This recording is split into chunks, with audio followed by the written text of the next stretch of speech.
সবাই সামনে এই ক্যামেরা সরেন, সাইডে দেন, সবাই সামনে থেকে সরেন।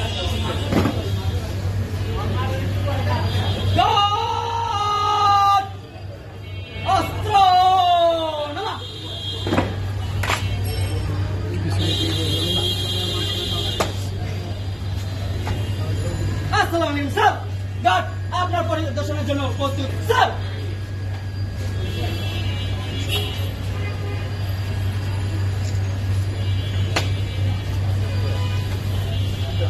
আসসালামু আলাইকুম স্যার।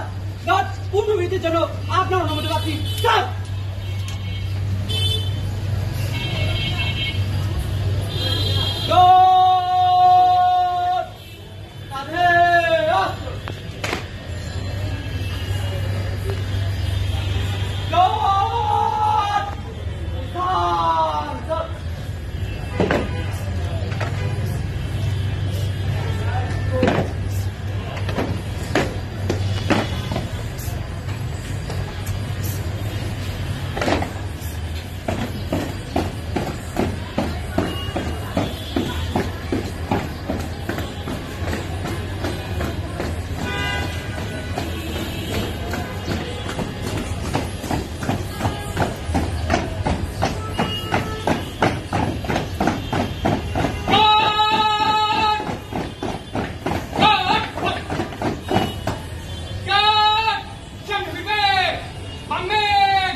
আগাও।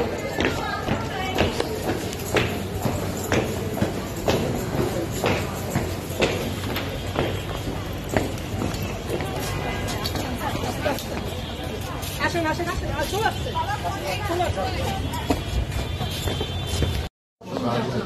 জাতীয় বিশ্ববিদ্যালয় যেগুলো রেসপন্ড করেছে ওই আমাদের 6তলা বিল্ডিংয়ে 4তলা 5তলা 6তলা আলাদা আইসোলেশন 12টা শেষ হয়ে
মেহমানদেরকে আমরা বাইরে হলরুমে এসি রুম আছে সেখানে বসার জন্য অনুরোধ করছি। মাননীয় চেয়ারম্যান মহোদয় শুধুমাত্র শিক্ষকদের সঙ্গে মত বিনিময় করবেন। যতটুকু ছাত্রছাত্রীদের এখানে এটা ওদের বয়স, এই বয়সটাতে নিজে তারা ফিল করি যে আমি যদি আরো একটু সিরিয়াস হইতাম পড়াশোনায়, বা মনে হয় রাজনীতি করতে যায় হয়তো এই সাইডটা আমার একটু কম হয়ে গেছে, আর আমাদের রাজনীতি করতে যায় জেলে যেতে হয়েছে, শিক্ষা। আমাদের মাননীয় সভাপতি যিনি বিএনপি চেয়ারপারসনের উপদেষ্টা হিসাবে দীর্ঘদিন দায়িত্ব পালন করছেন, সাবেক আহ্বায়ক ঢাকা মহানগর দক্ষিণ বিএনপি এবং বাংলাদেশ জাতীয়তাবাদী দল, তার আন্দোলন সংগ্রামের দীর্ঘ 15 বছর ধরে যে রাজপথের আন্দোলনের একজন পরীক্ষিত সৈনিক হিসাবে আমাদেরকে ইতিমধ্যেই তার প্রমাণ তিনি দিয়েছেন। তার জন্ম ঢাকার পল্টন, সহধর্মিণী অধ্যাপিকা সৈয়দা ফাতেমা সালাম একমাত্র পুত্র ইঞ্জিনিয়ার ফয়সাল সালাম এবং একজন কন্যা সাইমা সালাম। আমরা স্যারের কিছু স্লাইডে আমরা স্যারের বর্ণাঢ্য জীবনের কিছু সংক্ষিপ্ত চিত্র আমরা আপনাদের সামনে উপস্থাপন করছি। সময় সংক্ষিপ্ততার কারণে আমি সবগুলো বিষয় আপনাদের সামনে উপস্থাপন করছি না, স্ক্রিনে আছে। তিনি তার ছাত্র জীবন সোনালী অধ্যায় পার করেছেন মতিঝিল সরকারি বালক উচ্চ বিদ্যালয়।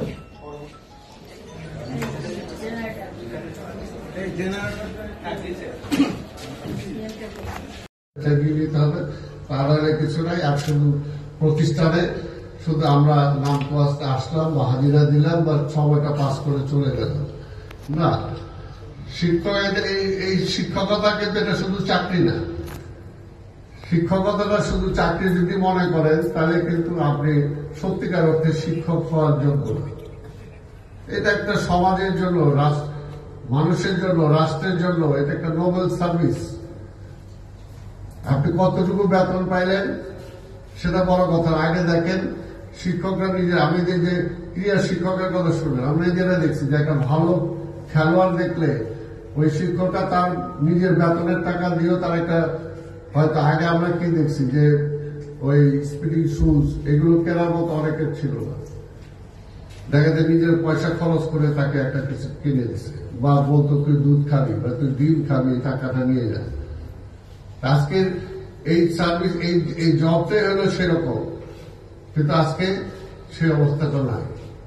এবং নাই শুধু সেটার জন্য আপনারাই দায়ী সেটাই বলবো না, আমাদের হোল সমাজ ব্যবস্থাটাই আজকে সেখানে চলে আসছে। আমি যখন প্রাইমারি স্কুলের টিচার ছিলাম, এই ছাত্র ছিলাম, সেই সময় আমার টিচার বলছিল যে জীবনে যদি সুযোগ পাও কিছুদিন প্রাইমারি স্কুলে মাস্টারি করো, তাহলে বুঝবা যে মাস্টারি করা কত কষ্টের। এবং আমি স্বাধীনতার পরে মতিঝিলে ফকিরপুর এখানে আমি নিজে একটা প্রাইমারি স্কুল নিজে প্রতিষ্ঠা করছি। সেই স্কুলের হেডমাস্টার ছিলাম আমি। যখন আমার সেটাকে সরকারে দিয়ে দেই ন্যাচারালি, তখন আমি আরেকজন হেডমাস্টার দিয়ে সেটা দিয়ে দিচ্ছি। অর্থাৎ শিক্ষকতা এটা হলো নিজের মন থেকে যদি সেইটা না থাকে। আমি নাইট স্কুল করছি, নাইট স্কুলের প্রধান শিক্ষক ছিলাম। এই মতিঝিলের পিয়ন বলেন বা নিম্ন শ্রেণী যে সমস্ত চাকরি করত ওদেরকে আইনা আমি ম্যাট্রিক পরীক্ষা দেওয়াই, এবং সেই রকম অনেক ছেলেরা পরবর্তী ভবিষ্যৎ জীবনে অনেক বড় হয়েছে। এই জন্য বললেন এই প্রফেশনটা নোবেল প্রফেশন, কাজে আপনাদেরকে সেইভাবে সেটাকে নিতে হবে। আর জীবনের আপনার দায়িত্বটা যখন শিক্ষকের, শিক্ষকতাটা আগে করবেন, রাজনীতিটা পরে করবেন। আর এখানে আমি আপনাদের বলি, এখানে আমি একটা রাজনীতি দল করি, আপনার সাথে অনেকের সাথে আমাদের হয়তো সেই রাজনীতির কারণ সম্পর্ক থাকতে পারবে, কিন্তু আমি বললাম যে শিক্ষা প্রতিষ্ঠানের ব্যাপারে, এই কলেজের ব্যাপারে কিন্তু আমার সাথে কোনো আপোষ চলবে না। একদম আমি এটা চাই, যতদিন যেখানে আমি থাকবো আমি চাই আপনার দায়িত্বটা, আপনি কলেজের দায়িত্বটা পুরোপুরি পালন করবেন। তার পরবর্তী পর্যায়ে যেটুকু চান সেটুকু আমার থেকে আপনার অবশ্যই পাবেন, কিন্তু আগে কলেজের দায়িত্বটা পুরো পালন করতে হবে। ছাত্রছাত্রীদেরকে আপনাদের যতটুকু দেয়া সেটুকু আপনাদের দিতে হবে। কারণ আজকে দেখেন ঢাকা বিশ্ববিদ্যালয়ে একসময় একটা র্যাঙ্ক ছিল, এই সাউথ ইস্ট এশিয়াতে বলি, পুরো এশিয়াতে বলি একটা অবস্থান ছিল। আজকে ঢাকা বিশ্ববিদ্যালয়ের মান কোথায় চলে গেছে, অর্থাৎ শিক্ষার মানটা আজকে কোথায় চলে গেছে। যদি আমরা এইটাই নিচে নেমে যাই তাহলে একটা জাতি কিভাবে সামনের দিকে এগোবে? আমরা খালি বক্তৃতা দিলাম, আমরা ইউরোপ স্টাইলে চলে গেছি, সিঙ্গাপুরের স্টাইলে চলে গেছি, কিন্তু প্রকৃত যেটা সবচেয়ে বড় দরকার সেটা হল শিক্ষা। আজকে সেই শিক্ষাতেই তো আমরা পিছিয়ে গেছি। কাজে সেটাকে আমাদের আগেই, তবে সেটা নির্ভর করে আপনাদের উপরে, আপনাদের শিক্ষকের সম্মানটা মা বাবার পরে, অনেক সময় মা বাবার থেকে অনেক জায়গায় শিক্ষককে মানুষ সম্মান করে, কিন্তু আমরা যারা আজকে ছাত্র আছি বা আছি আমাদের মধ্যে আজকে সেটার অভাব, এবং এই অভাবটা বোথ সাইডের আমাদের কিসের কারণে আজকে কিন্তু এই অবস্থাটা হয়ে আসছে। এই কাজে আমাদের, আমি প্রথম দিন আজকে সেটা সবকিছু ডিপেন্ড করে শিক্ষকদের উপরে। সমাজ গড়ার কারিগর আপনাদেরকে বলা হয়, সমাজ গড়ার কারিগর হিসাবে সেই কারিগররাই যদি ঠিক না থাকে তাহলে কিভাবে হবে? এবং সেখানে চেষ্টা করতে হবে যে সবকিছুর ঊর্ধ্বে উঠে আপনাদেরকে কাজ করার জন্য। একটা মেধার কোনো বিকল্প না। একটা মেধাবী যে কোনো ঘরে জন্মগ্রহণ করতে পারে, যদি না আসে তো আমার কিছু না, তাহলে হবে না। সেই আমি অনেকগুলো কথা আপনাদেরকে বলে ফেললাম, আপনারা কিছু মনে করবেন। আর ভবিষ্যতে যেটা বললাম, ভবিষ্যতে আমাদেরকে খেয়াল রাখতে হবে যে শিক্ষা প্রতিষ্ঠানের জন্য আগে যেটা বললাম যে আগে শিক্ষা, তারপরে অন্য কিছু, সেই বিষয়টা আপনাদেরকে খেয়াল রাখতে হবে। আমি আপনাদের সবাইকে ধন্যবাদ জানাই যে আপনারা এখানে আমাকে আজকে এখানে কিছু কথা বলার সুযোগ করে দিয়েছেন। আমার কথায় যদি কেউ হার্ড হন সেটার জন্য আমাকে মাফ করে দিবেন, কিন্তু আমি বিশ্বাস করি ডিসিপ্লিন ছাড়া কোনো কিছুই সম্ভব না, কোনো কিছুই সম্ভব না। আগে আমার দায়িত্বটা আমি পালন করি, এখন এখানে আমাকে চেয়ারম্যান হিসাবে নিয়োগ দেওয়া হয়েছে। আমার দায়িত্বটা হলো প্রতিষ্ঠানের চেয়ারম্যান হিসাবে আমাকে কি করা দরকার, আগে তো আমাকে সেটা বের করতে হবে। আমি যদি চেয়ারম্যান হিসাবে কি করা দরকার এই প্রতিষ্ঠানের জন্য সেটা চিন্তা না করে আমি অন্য চিন্তা করি, তাহলে তো হবে না।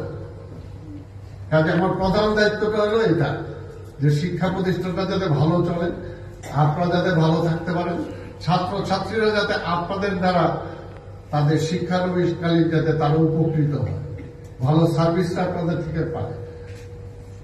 আমার দায়িত্বটা এটা। এরপরে যদি অন্য কিছু, সেটা অন্য ব্যাপার। এই বিষয়টা আপনারা খেয়াল রাখবেন এবং যে কোনো সময় যে কোনো কিছু আপনারা অবশ্যই প্রিন্সিপালের মাধ্যমে বলতে পারেন, বা প্রিন্সিপালের মাধ্যম ছাড়াও খুব বিশেষ প্রয়োজন পড়লে শিক্ষক যে প্রতিনিধি আছেন তারা আপনারা আমাকে বলতে পারেন। আর যত কম কথা বলা যায় তত কাজ বেশি হবে। আর নালিশে তো এখানে মানুষ সবারই সমস্যা আছে, বাংলাদেশ যে অবস্থায় আছে অনেক সমস্যা, আর এখন তো আরো সমস্যা। বিগত 17 বছরের সমস্যা এমন সৃষ্টি হয়েছে যেগুলোকে শেষ করতে যে অনেক অসুবিধা হবে, কিন্তু তারপরে এর মধ্যে দিয়ে আমাকে চলতে হবে, এর মধ্যে দিয়ে আমাদের চলতে হবে। আপনাদের বেতনের কথা বলেছেন, অন্যান্য বিষয় বলেছেন, এগুলো আমি যখন আপনাদের সাথে বসবো আলাদা, তখন এই সমস্ত বিষয়ে আলোচনা করব। আপনারা অবশ্যই, কারণ আমাদের পৃথিবীর সব জায়গায় কয়েকটা ক্ষেত্রে আছে যাদেরকে ডিস্টার্ব করা যায় না, তাদেরকে আনডিস্টার্ব রাখতে হয়, তাদেরকে ফ্যাসিলিটিসটা বেশি দিতে হয়। যে কোনো রাষ্ট্র, তার মধ্যে শিক্ষকের, যদি শিক্ষকের পরিবার যদি ভালো না থাকে, যদি সে শান্তিতে থাকতে না পারে, তার পরিবারে যদি টানাটানি থাকে, সে যদি অর্থের কারণে আরেক জায়গায় যেতে হয়, তাহলে তার মানটা ঠিক থাকবে কিভাবে, সে শিক্ষাই বা দেবে কিভাবে? এই জন্য অন্যান্য রাষ্ট্রে শিক্ষক আর পুলিশ এই দুইটাকে এমন কিছু দেখা যায় তারা কখনো দুর্নীতির দিকে যেতে পারে না, কিন্তু আমাদের এখানে সেটা তো নাই, আমাদের এখানে সেটা নাই।